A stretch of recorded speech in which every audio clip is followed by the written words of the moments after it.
ruux aqoontiisa baro lagama maarmin ha mogaanin taariikhda macallin leeyahay wanaagsan ardayda qaaliga ah ee aan aad u jecelahay waxaan ilaahay ka rajaynayaa inuu ilaahay naga badbaadiyo aafooyinka iyo dhibaatooyinka maanta dunida ka taagan insha Allah waxaanu rajaynaynaa inaynu isku soo noqono inagoo nabad qabna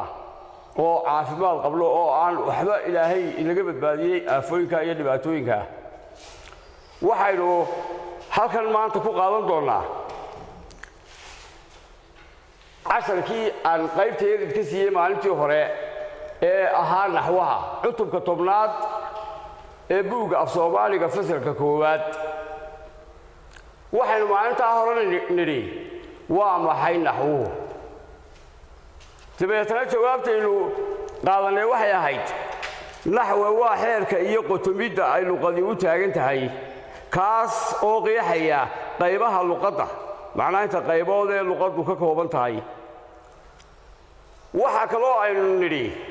naxwe waa habka iyo hanaanka loo habeeyo erayada afka waxaan nidhi bal saddexaadkii naxwe waa xeer loo dejiyey afka ummadi leedahay waxaanu halka hore ku soo sheegnay in luqad kasta oo dunida ka jirta ay leedahay naxwe kaas oo qeexaya qaybaha luqaddu ka kooban tahay si afkaasi u noqdo naxwuhu wuxuu qiimihiisu yahay wuxuu tarayaa si afkaasi wuxuu noqonayaa mid macno leh oo qiimo ku fadhiya marka la qorayo iyo marka lagu hadlayaba waxaynu hore u soo sheegnay qaybaha aynu ka soo sheekaynay qaybteennii hore casharka maalintii hore qaybaha hadalku waxay ka kooban yihiin ama qaybaha hadalku waa magac koow cayn ama cayn oo nooc noqonaya nooc magacu waxaynu hore u sheegnay inuu yahay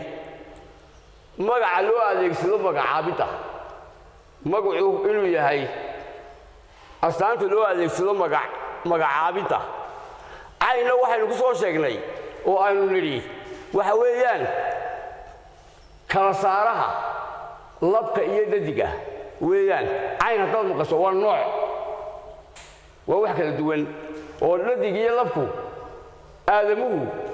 inay kala nooc yihiin waad garanaysaan oo idigu waa ogtihiin marka waxa weeyaan labada qaybood ee caynka waa inuu qodob raaco waa qaybaha hadalka number 3 qodobkaasi waa ka kala saaraya labka iyo dhadiga baynu nidhi waxaanu labka iyo dhadiga mid walba ka raaca xagga dambe waxaanu muujiyaa qodobku labnimada ama dhadignimada magacu markaa waxa weeyaan waa inuu qodobka caynkaasi waa inuu yeesho wadar rag iyo dumarku kelina way leeyihiin wadarna way leeyihiin waxaynu maanta sharxi doonaa hadduu la yidhaahdo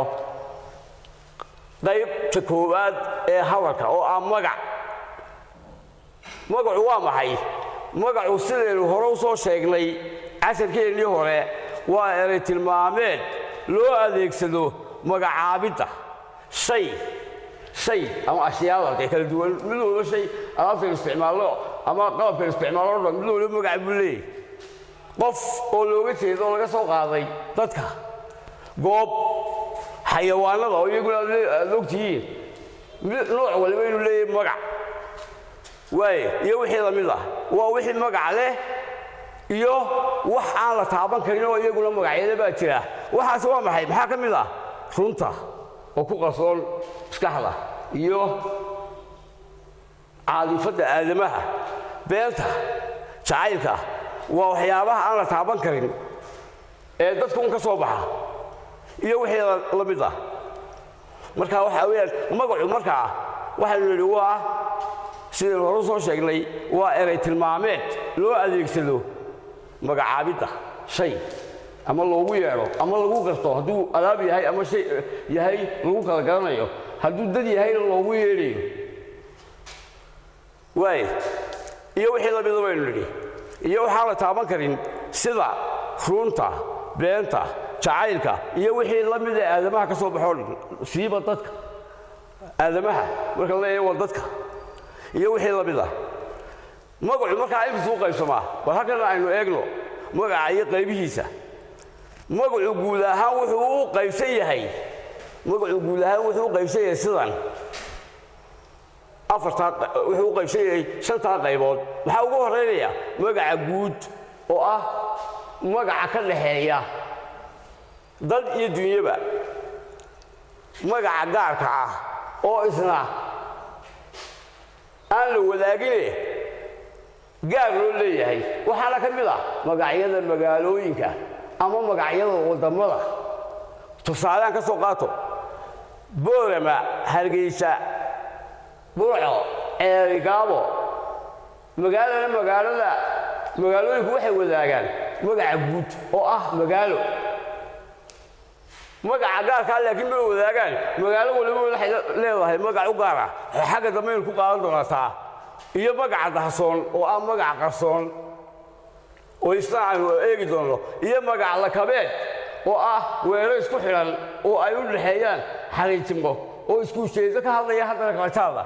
maxaa ka mid ah dabdelis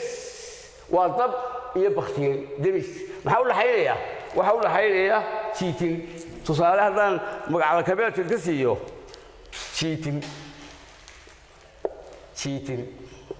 jiitin baa u dhaxeynaysa waxa weeyaan dab demis maxaa u dhaxeynaya waa magac la kabeedka lakabku wuxuu qaataa ama loo isticmaalaa laba eray iyo wixii ka badan waaye waxaa kaloo jira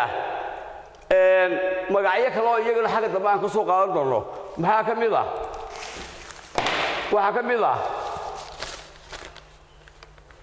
magac jinsiyeed iyo magac wadareed iyo qaar kale oo la mid ah sidaasay lagu taxnaan doonaan ilaa labada wiig ee soo socda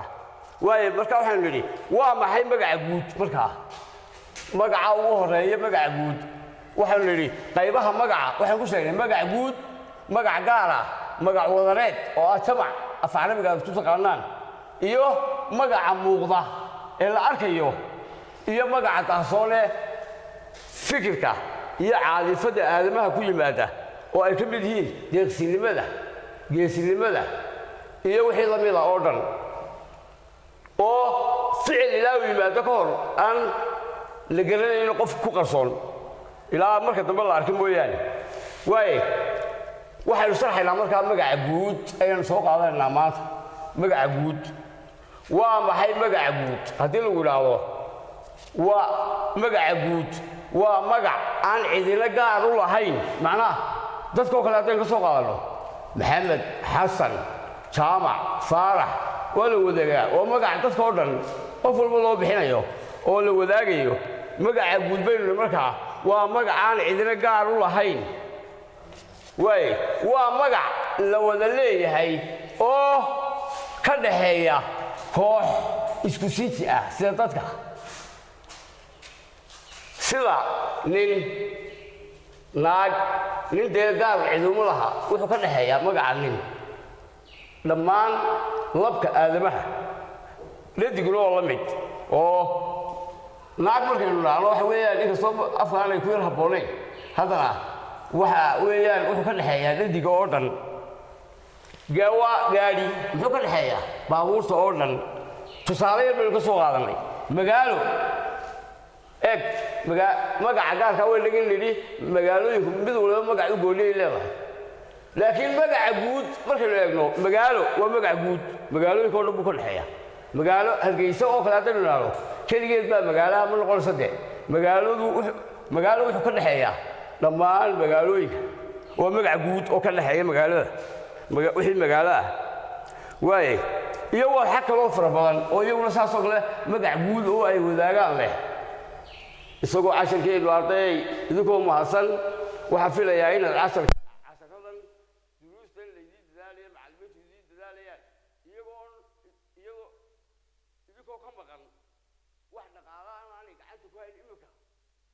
haddana jaaniskoodii iyo wakhtigoodii idin luminaya waxa weeyaan inaydan ku ciyaarin weeyaan oo aad ka barataan habka laysku soo gudbinayo casharada